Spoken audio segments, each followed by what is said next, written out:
ओम आर्य कन्या inter college Prayagraj. मैं श्रीमती मोह बसु। हम लोग पढ़ रहे थे कक्षा 7 में विज्ञान, जिसमें हम लोग आज पढ़ेंगे ऊष्मा एवं ताप, जिसके अंतर्गत हमें पढ़ना है गलनांक, क्वथनांक, इन सब के बारे में पढ़ेंगे। अब गलनांक पे आपके किताब में एक सवाल है, गलनांक की परिभाषा दीजिए। तो ये क्या है?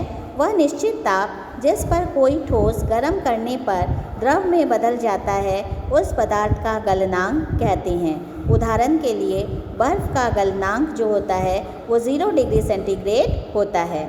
मतलब क्या हुआ?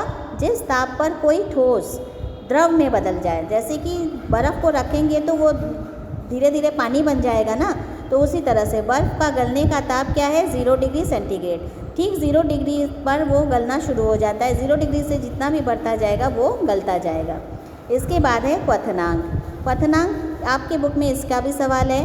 क्वथनांक की परिभाषा देखिए। क्वथनांक क्या है? वह निश्चित ताप जिस पर कोई द्रव बदलता है, उबलता है और गैसीय अवस्था में बदलता है, वह दिए गए द्रव का क्वथनांक कहलाता है। जैसे कि मान लीजिए आप पानी को रखते हैं, गर्म करते हैं, तो वो जब भाप में बदल जाता है तो उस भाप में बदलने के लिए जो ताप चाहिए वो उसका क्वथनांक होता है। तो पानी का क्वथनांक कितना होता है? 100 डिग्री सेंटीग्रेड होता है। अब हम लोग बच्चों आपको ये याद कर लेना है और समझ भी लेना है। इसके बाद है ऊष्मीय प्रसार। ऊष्मीय प्रसार क्या है? प्रसार मतलब फैलना, ऊष्मीय मतलब ताप बदलने पर। ठीक है। ठोस द्रव तथा गैस के ताप को बढ़ाने पर उसके आयतन में प्रसार होता है। इस घटना को ऊष्मीय प्रसार कहते हैं। मतलब ठोस द्रव और गैस कोई भी चीज़ हो, जब हम उसको गर्म करते हैं तो उसका आयतन जो होता है वो फैल जाता है, बढ़ जाता है। इसको कहते हैं ऊष्मीय प्रसार। अब ठोसों में प्रसार कैसे होते हैं? ठोस पदार्थों में धातु के ठोस पदार्थ गर्म करने पर फैलते हैं और ठंडा करने पर सिकुड़ते हैं।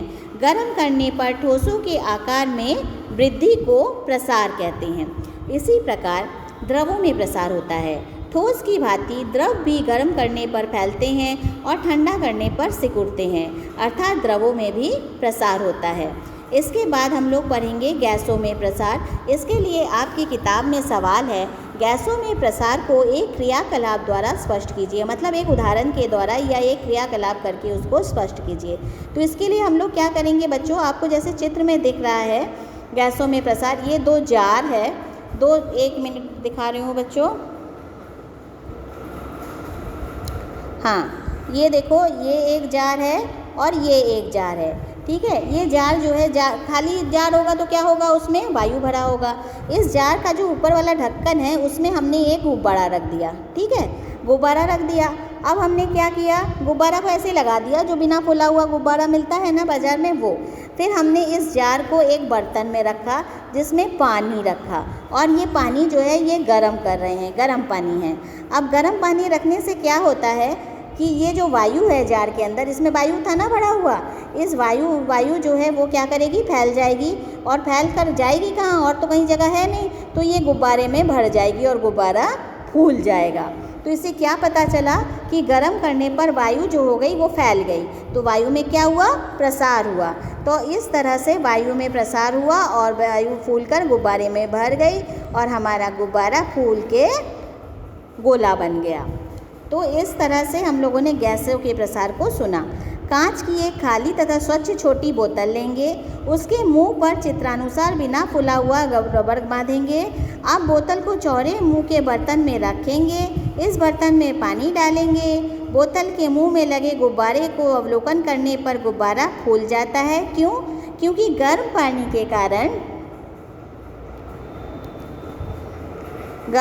के कारण बोतल के अंदर की हवा गर्म होकर फैलती है, जो बोतल के मुंह पे लगे गुब्बारे में प्रवेश करती है और जिसके कारण गुब्बारा फूल जाता है।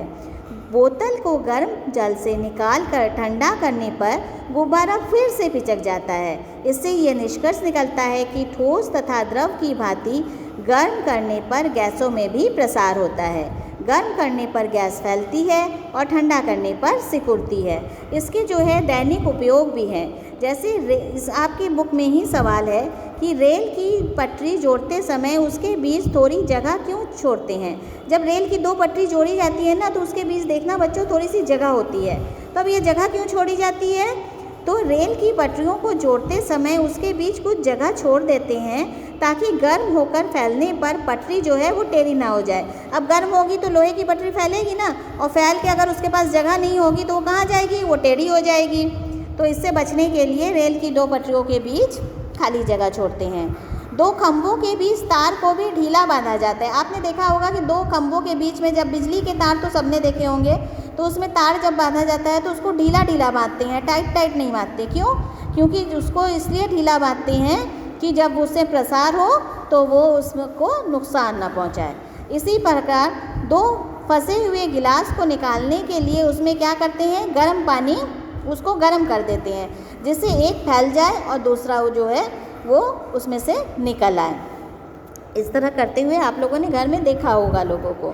तो इस तरह से या गिलास को हाथ में पकड़ के उसको मलते हैं, मतलब दोनों हथेलियों के बीच में रगड़ते हैं, तो इससे क्या होगा? वो गर्म हो जाएगा और फैल जाएगा और दूसरा गिलास उसमें से बाहर निकल आएगा। तो आज के लिए बच्चों इतना ही। कल फिर मिलेंगे। तब तक के लिए खुश रहो, सुरक्षित रहो, स्वस्थ रहो और पढ़ते